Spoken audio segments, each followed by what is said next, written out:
Picture this. You wake up, and the room is still holding on to that really heavy early morning dark. Oh, yeah, that suffocating kind of dark. Exactly. And before you even fully open your eyes, before you even stretch, your hand is already reaching over to the nightstand. You grab your phone. Like muscle memory at this point. Right, total muscle memory.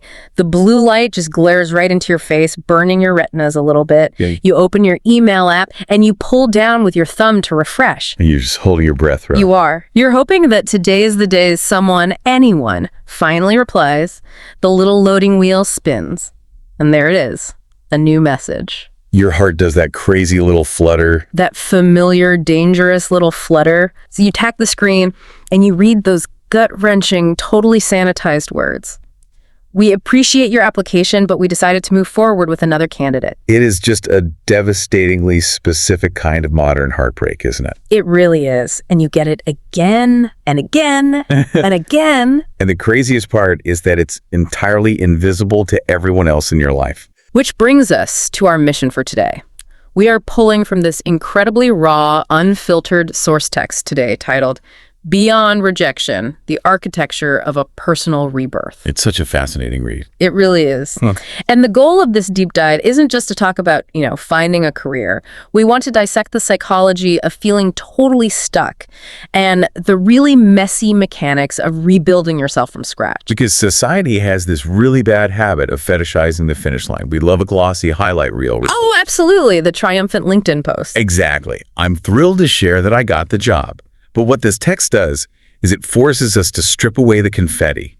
It makes us examine the thousands of hours of silent agony that preceded that post. Yeah, the late-night panic attacks, the paralyzing self-doubt. The feeling that the rest of the world is on a moving walkway while your feet are just encased in concrete. So if you are listening to this right now and you are on, say, month 6 of a grueling job hunt, or if you just feel agonizingly stagnant in your life, this deep dive is custom-tailored for you. Because you know exactly what that concrete feels like. Right.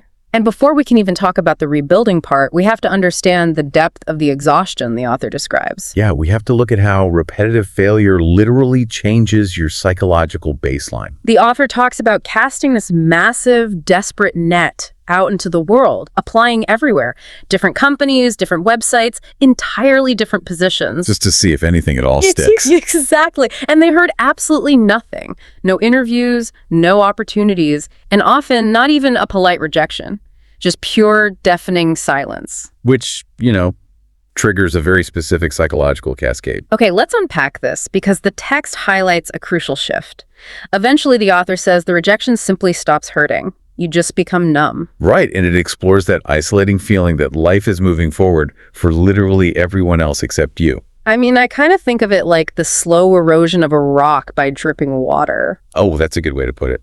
Yeah, like it's not one massive blow that takes you out. It's the sheer repetitive exhaustion of hoping and failing until your only defense mechanism is to just feel nothing at all. Yeah, so that transition from acute agony to numbness is actually really critical to understand. The author notes, I genuinely started believing maybe I wasn't good enough. Which is just heartbreaking to admit to yourself. It is. But the human brain can't sustain that level of acute pain indefinitely. Experiencing emotional pain, hoping for an outcome, all of that requires massive amounts of cognitive energy. So the brain just sort of shuts it off. Basically, yeah.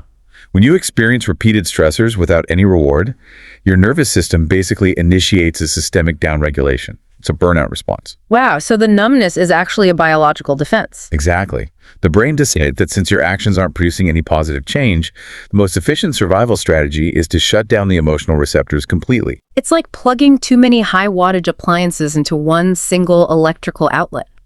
The wires don't just slowly degrade while the house burns down. The breaker simply snaps. Right, the circuit trips to prevent a catastrophic fire. But the problem is, while a tripped circuit breaker prevents a fire, it also leaves you sitting in the dark, right? That is the exact danger. This numbness breeds deep complacency.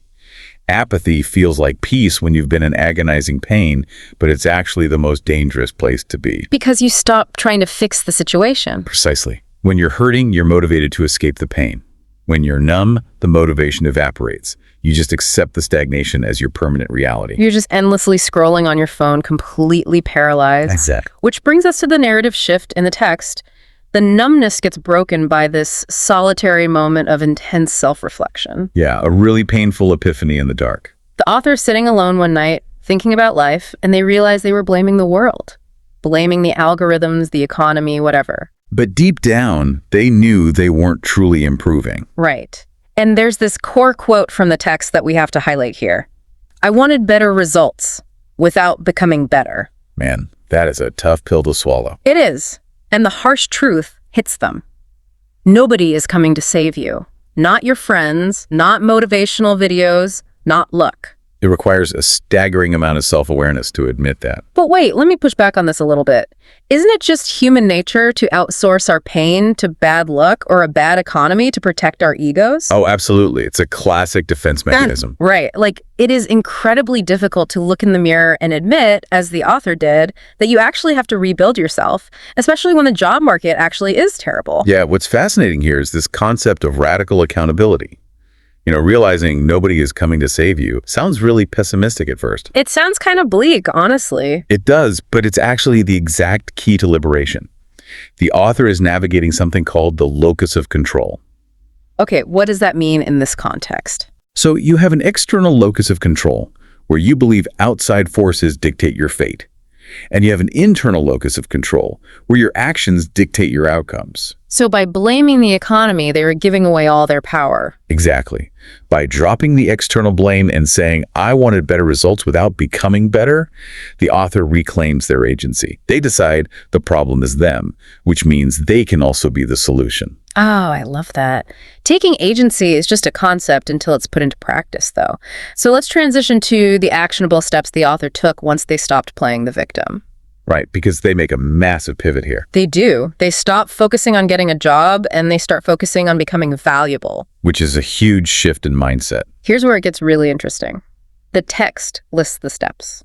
They improve their communication, fix their daily routine, learn new skills online, and completely stopped endless social media scrolling. They cut out all that cheap synthetic dopamine. Exactly. It reminds me of flipping a house. Instead of desperately trying to sell a house with a cracked foundation, which is, trying to get the job, they took the house off the market. And started fixing the plumbing on the walls instead. Yeah. Becoming valuable. Exactly. And the result was this slow shift. They became more confident, more disciplined. For the first time in months, they felt like they were moving forward. What's brilliant here is shifting focus from uncontrollable outcomes, like whether a company hires you, to entirely controllable inputs, like your daily routine. Because you can't force an HR manager to email you back. No, you can't. But you can force yourself to wake up at 7 a.m. and study a new skill for an hour. And focusing on those daily micro improvements inherently builds the discipline and confidence the author desperately needed. It rewires your brain to trust yourself again. Exactly. When you make a promise to yourself and keep it, you provide your brain with empirical evidence that you are capable. But fixing the foundation is really unglamorous, lonely work. I want to talk about the silent battle of consistency because the source text does not romanticize this phase at all. No, there's no upbeat training montage here. Right. The author explicitly states that the hardest part wasn't the rejection. It was staying consistent while literally nobody believed in them. Because when there are no visible results, people start doubting you. They do. The text mentions people laughing or comparing you to others. But let me ask you this. The text says, even your own mind turns against you. That feels so much harder than ignoring the laughter of other people. Oh, it absolutely is. If we connect this to the bigger picture, it's about the psychological weight of delayed gratification. Because we want immediate results. Exactly. Human beings are deeply social creatures. Society validates us based on visible results. We crave the tribe saying, good job, you were useful. So when you're quietly rebuilding in your apartment alone, you are entirely starved of that external validation. Your brain looks around, sees no reward, and panics. It tells you to just stop. Wow, so fighting your own biological urge to quit is the real battle. Yes. Surviving this phase, where you sustain forward motion in a complete vacuum, is what forges true resilience. It's just grueling.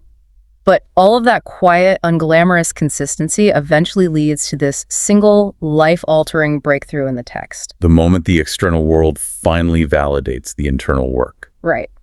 One day, this simple email arrives. We'd like to move forward with your application, and the author just stares at the screen for a minute. They'd literally forgotten what success even felt like. After so many rejections, yeah. But in that moment, this profound realization occurs. They realize the job wasn't the real victory. Which completely upends the traditional narrative we talked about earlier. So what does this all mean? The irony is incredible. They finally get the exact thing they spent months agonizing over, only to realize the prize wasn't the job itself. The real victory was becoming someone who refused to quit. Exactly. The invincible version of themselves they had to become to get it. The author concludes that the struggle was actually building them the entire time. It's profound. The author's ultimate truth here is that one opportunity completely changes your life, but you have to be ready to catch it. You have to have the foundation built. Right. The struggle wasn't a punishment. As the text explicitly states, it was an architectural process.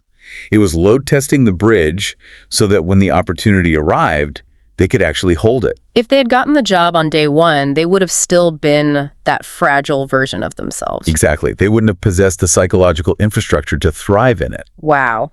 Okay, so just to recap the journey of this deep dive today, we moved from the complete numbness of constant rejection to the really harsh mirror of personal accountability. Taking ownership of the problem. Yes. And then pushing through the quiet, lonely work of daily consistency all the way to that ultimate victory. It's a complete mapping of personal transformation. It really is. So if you are listening to this and you are struggling right now, repeat the source's core promise to yourself. Your current situation is not your final destination. Just keep going. Keep improving, keep learning, keep moving, because the work you're doing in the dark is what will hold you up in the light. And I want to leave everyone with one final thought to mull over here. Yeah, please do. The source beautifully explains how the darkness of constant rejection builds you into someone who refuses to quit. But think about this. Once you've forged that unbreakable version of yourself in the dark, what happens when you finally step into the light? That's a great question. How does this newly forged resilience completely change the way you'll approach your next inevitable failure? Because life will knock you down again. But once you know the exact mechanics of how to rebuild yourself from scratch, you never have to fear being broken again.